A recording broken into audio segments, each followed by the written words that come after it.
শিক্ষার্থী, আমাদের মূলধনী আগে প্রাক্কলনে আমরা দুইটা সৃজনশীল প্রশ্নপত্রের সমাধান করে দেখিয়েছি। যদি তোমরা দুইটা অঙ্ক সত্যি সত্যি করো, প্র্যাকটিস করো আর পারো, তাহলে এই অধ্যায়ে আর যতগুলো অঙ্ক আমি এখন দেখাবো প্রত্যেকটা অঙ্ক তোমরা সহজে করতে পারো। চলো আমি একটা একটা করে তোমাদেরকে প্রশ্ন করে শোনাচ্ছি। এইটা হচ্ছে বর্ষ 3 দশমবর্ষ 2024 সাল। আমাদের কি করতে বলছে আমরা দেখি। আমরা দেখতেছি আমাদেরকে বলছে চার প্রকল্পের পেব্যাক নির্ণয় করো। তো পেব্যাক তো আমরা করতে পারি। চার ও তারা প্রকল্পের মধ্যে কোনটি বাদ দেওয়া উচিত পেব্যাকের ভিত্তিতে সিদ্ধান্ত দাও। তো পেব্যাকের ভিত্তিতে সিদ্ধান্ত দিব কেমনে? যেই প্রকল্পের পেব্যাক সময় বেশি হবে সেটা বাদ যাবে, আর যেই প্রকল্পের পেব্যাক সময় কম হবে সেটা গ্রহণ করতে হবে। এখন পেব্যাক করার জন্য আমাদের কি দরকার? পেব্যাক করার জন্য মূলত আমাদের দরকার হচ্ছে নগদ আন্তঃপ্রবাহ। আমরা দেখতে পাচ্ছি আমাদের চার ও তারা প্রকল্পের বিনিয়োগ যথাক্রমে হচ্ছে 80,000 টাকা এবং 1 লাখ টাকা। তার মানে চার প্রকল্পের বিনিয়োগ হচ্ছে 80,000 আর তারা প্রকল্পের বিনিয়োগ হচ্ছে 1 লক্ষ টাকা। আগামী 5 বছরে তাদের সম্ভাব্য আয় নিম্নরূপ। এই যে সম্ভাব্য আয়গুলো দিছে, এটাই হচ্ছে তাদের নগদ আন্তঃপ্রবাহ। জাস্ট তোমরা ঘর করবা, অঙ্ক হয়ে যাবে, কোনো প্রবলেমের কিছু নাই এখানে। আসি আমরা পরবর্তী অঙ্ক দেখি। কুমিল্লা 2024 সাল। এই প্রশ্নটা আমরা দেখি একটু। কি বের করতে বলছে আমাদেরকে বের করতে বলছে প্রকল্প হিজলের গড় মুনাফার হার নির্ণয় করো। গড় মুনাফার হারের সূত্র কি? গড় নিট মুনাফা ডিভাইড বাই গড় বিনিয়োগ ইনটু 100। আচ্ছা, এখন আমরা এরপরে দেখি জনাব তুহিনের বিনিয়োগের জন্য কোন প্রকল্পটি অধিক গ্রহণযোগ্য বলে তুমি মনে করো। তার মানে হচ্ছে এখানে আমাদেরকে প্রকল্প দিছে কয়টা? দুইটা প্রকল্পটি কি বের করতে হবে? গড় মুনাফা হার। একটা হচ্ছে প্রকল্প হিজল, একটা হচ্ছে প্রকল্প তমাল। অঙ্কটা কয় বছরের? 3 বছরের জন্য। কয় বছরের জন্য? 3 বছরের জন্য 5 লাখ টাকা প্রকল্প বিনিয়োগ করতে চান। এই 3 বছরের জন্য বিনিয়োগ করতে চান, তার মানে 5 লাখ টাকা হচ্ছে এই অঙ্কের প্রাথমিক বিনিয়োগ। আচ্ছা, পূর্ব অনুমান বিক্রয় প্রথম বছর, বিক্রয় দ্বিতীয় বছর। প্রকল্প হিজলেরও বিক্রয় দিছে, প্রকল্প তমালেরও বিক্রয় দিছে। প্রথম বছর দিছে, দ্বিতীয় বছর, এবং পরবর্তী স্লাইডের খেয়ালগুলো দেখবো বিক্রয় তৃতীয় বছরের জন্য দিছে। তার মানে এই অঙ্কে 3 বছরের বিক্রয় টাকা দিছে। এই বিক্রয়ের টাকার উপরে চলতি খরচ বিক্রয়ের 40%। তার মানে বিক্রয়ের টাকার উপরে 40% বের করে আমরা চলতি খরচ বিয়োগ করব। স্থায়ী খরচ 50,000 টাকা, স্থায়ী খরচ বিয়োগ করব। বিয়োগ করার পরে যে বিয়োগফলটা পাবো সেখান থেকে অবচয় বিয়োগ করব। অবচয় দিয়ে দিয়েছে ডিরেক্টলি 20,000 টাকা। অবচয় বিয়োগ করার পরে যেই মানটা পাবো সেটা হচ্ছে কর পূর্ব মুনাফা।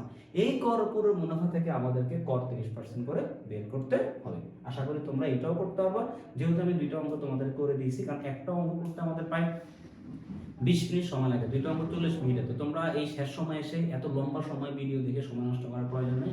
একটা যেহেতু প্রত্যেকটা অঙ্ক প্রায় একই রকম, দুইটা অঙ্ক দেখাইছি আমি, আশা করি তোমরা এটাও করতে পারবা। আচ্ছা, যদি তারপরে প্রবলেম হয় তোমরা আমাদেরকে জানাবা। চলো আমরা পরবর্তী অঙ্ক দেখি।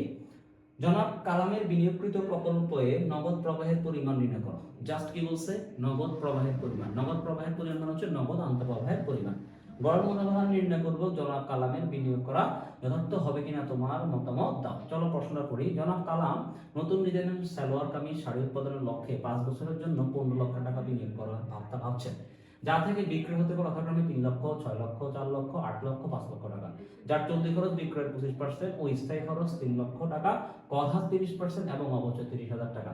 প্রতিষ্ঠানটির আদর্শ গড় মুনাফা হার হচ্ছে 25%, মানে প্রতিষ্ঠানের আদর্শ গড় মুনাফা হচ্ছে 25%। এখন ঘ নম্বর প্রশ্ন বলছে জনাব কালামের বিনিয়োগকৃত প্রকল্পের নগদ প্রবাহের পরিমাণ। তো শুধু নগদ প্রবাহের পরিমাণ বের করতে বলছে, আমাদেরকে পেব্যাক করতে বলে নাই, গড় মুনাফা হার করতে বলে। তার নগদ প্রবাহের পরিমাণ বের করবো। আমরা কেমনে বের করবো? এই অঙ্কটা তোমাদেরকে আমি যদি করে দেখাই, একটু রাফলি করে দেখাই, সেটা হচ্ছে আমরা যখন ঘ নম্বর অঙ্কটা করবো, যেহেতু আমাদেরকে এখানে কি দিছে, এখানে আমাদের কয় বছরের অঙ্ক এটা? তুমি যদি দেখো 3 লক্ষ, 6 লক্ষ, 4 লক্ষ, 8 লক্ষ ও 5 বছরের এখানে অঙ্ক। তার মানে তুমি প্রথমে বিবরণ দেওয়ার পর এখানে 5টা ঘর করবা।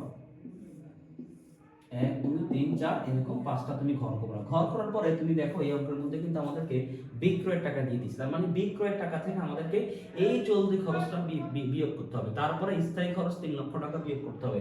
বিয়োগ করার পরে আমাদেরকে অবচয় বিয়োগ করতে হবে 30,000 টাকা। বিয়োগ করার পরে কি পাবো আমরা? কর পূর্ব মুনাফা। এই কর পূর্ব মুনাফা থেকে আবার 30% বিয়োগ করতে হবে কর। বিয়োগ করলে পাবো হচ্ছে নিট মুনাফা। তার মানে হচ্ছে এই নিট মুনাফা পর্যন্ত তোমাদেরকে বের করতে হবে, যেটা তোমরা অলরেডি নিট মুনাফা বের করতে জানো। এই নিট মুনাফার সাথে আমাদের কি করতে হবে? অবচয়গুলো যোগ করতে হবে। নিট মুনাফা বের হবে কয়টা? আমাদের এরকম নিট মুনাফা বের হবে কয়টা? 5টা নিট মুনাফা বের হবে। যেহেতু আমাদের এখানে 5 বছরের অঙ্ক, এই 5টা নিট মুনাফা যে বের হবে এটার সাথে আমাদেরকে অবচয়গুলো যোগ করতে হবে। অবচয় যোগ করলে আমরা কি পেয়ে যাব? নগদ প্রবাহের পরিমাণ। এটা তোমরা জানো যে পেব্যাকের অঙ্ক যখন আমরা করছিলাম সেখানে আমরা নিট মুনাফার সাথে অবচয়গুলোকে যোগ করে নগদ প্রভাব বের করছিলাম। তোমরা এটা করছো, আমাদের যে ডিরেকশন করাইছি সেখানে এটা চলে আসছে। আশা করি তোমরা ঘ নাম্বার অঙ্ক করতে পারবে। এবার আসো বড় ঘ, গড় মুনাফার হার নির্ণয় করব। তার মানে বড় ঘর মধ্যে গড় মুনাফার হার বের করব। জনাব কালামের বিনিয়োগ করা যথার্থ হবে কিনা তোমার মতামত উল্লেখ করো। যেহেতু আমরা এই গরুর অঙ্কের মধ্যে যেহেতু আমরা অলরেডি নিট মুনাফা বের করে ফেলছি, তার মানে আমাদের বড় অঙ্ক করার সময় আমাদের কষ্ট করে কিন্তু আর নিট মুনাফা বের করতে হবে না। আমরা জাস্ট এই নিট মুনাফাগুলো কি বের করব। তার মানে আমরা যখন বড় অঙ্ক করব তখন আমরা কি লিখব, যে গ হতে পাই, গ হতে কি পাই, নিট মুনাফা। গ হতে কিন্তু আমরা নিট মুনাফা পাবো। এই নিট মুনাফাগুলোর সাথে এই নিট মুনাফা যেগুলো পাবো সেগুলোর থেকে বের করতে হবে গড় নিট মুনাফা, আর আমাদের লাগবে হচ্ছে গড় বিনিয়োগ। তো গড় বিনিয়োগ তোমরা বের করতে জানো, এই আমাদের প্রাথমিক বিনিয়োগের টাকা হচ্ছে কয় লক্ষ, 5 লক্ষ টাকা না 15 লক্ষ টাকা। 15 লক্ষকে 5 দ্বারা ভাগ দিবা, সরি 2 দ্বারা ভাগ দিলে বেড়ে যাবে আমাদের গড় বিনিয়োগের টাকা। সূত্র অ্যাপ্লাই করলে অঙ্কটা হয়ে যাবে। এখন প্রশ্ন হচ্ছে জনাব কালামের বিনিয়োগের করা যথার্থ হবে কিনা। যদি আমাদের বড় ঘর আনসার যদি আমাদের 20% আসে, মানে কত পার্সেন্টের নিচে আসে, 25% যদি কি আসে, নিচে আসে, তাহলে বিনিয়োগ করা ঠিক হবে না। কারণ এই কোম্পানির আদর্শ গড় মুনাফা হার হচ্ছে 25%, কমপক্ষে 25% আসতে হবে অথবা তার থেকে বেশি আসতে হবে, তাহলে আমরা বিনিয়োগ করব। 25% এর নিচে আসলে আমরা বিনিয়োগ করব না। আশা করি তোমরা এটাও প্র্যাকটিস করতে হবে। না করতে হলে আমাদেরকে বলবো, আমরা আবার ভিডিও ক্লাস করে তোমাদেরকে দেখাবো অথবা লাইভ ক্লাস করে তোমাদেরকে আমরা দেখাবো। এভাবে আমাদের এই নোটে অনেকগুলো অঙ্ক দেওয়া আছে এখানে, আশা করি তোমরা সেগুলো করতে পারবা। চলো লাস্ট ওয়ান দেখি আমরা। ইরফানের বিনিয়োগের গড় মুনাফার হার কত পারবা। মিস্টার ইরফানের মেশিনটি স্থাপন যুক্তিযুক্ত হবে কিনা পেব্যাক সময় নির্ণয়ের মাধ্যমে প্রথমত পেব্যাকের অঙ্ক আমরা করতে পারি। চলো উদ্দীপকটা আমরা পড়ি। মিস্টার ইরফান একজন প্রতিষ্ঠিত ব্যবসায়ী, তিনি তার প্রতিষ্ঠানে একটি নতুন মেশিন স্থাপনের পরিকল্পনা করছেন। মেশিনটির ব্যয় হবে 3 লক্ষ টাকা, আয়ুষ্কাল হচ্ছে 5 বছর, কর হার 30%। উক্ত মেশিন থেকে আগামী 5 বছর যথাক্রমে 90, 1 লাখ, 1 লাখ 10, 1 লাখ 20,000 টাকা এবং 80,000 টাকা আয় হয়ে বলে আশা হচ্ছে।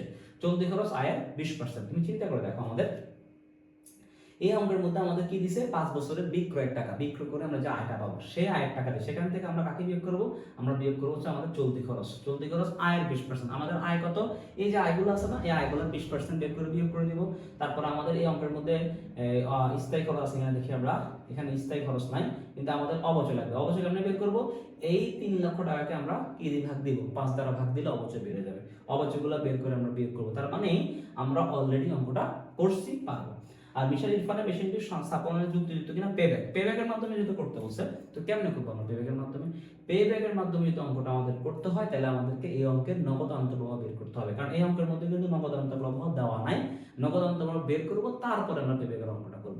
আশা করি তোমাদের এই অধ্যায়ে যা যা কথাবার্তা বলছি এগুলা থেকে পরীক্ষা তো কমন আসবেই। জাস্ট তোমরা যদি করতে পারো তাহলে তোমাদের বাসায় প্র্যাকটিস করতে পারো ভালো করে, তোমাদের কমন হবে। ধন্যবাদ তোমাদেরকে। ফিনান্সের অধ্যায়ের মাধ্যমে মূলত আমাদের এই অধ্যায়ের যে মূল যে মানে কোর যে কথাবার্তাগুলো সেগুলো শেষ হয়ে গেছে। এরপর আমরা থিওরিক্যাল কথাবার্তা বলবো ইনশাআল্লাহ।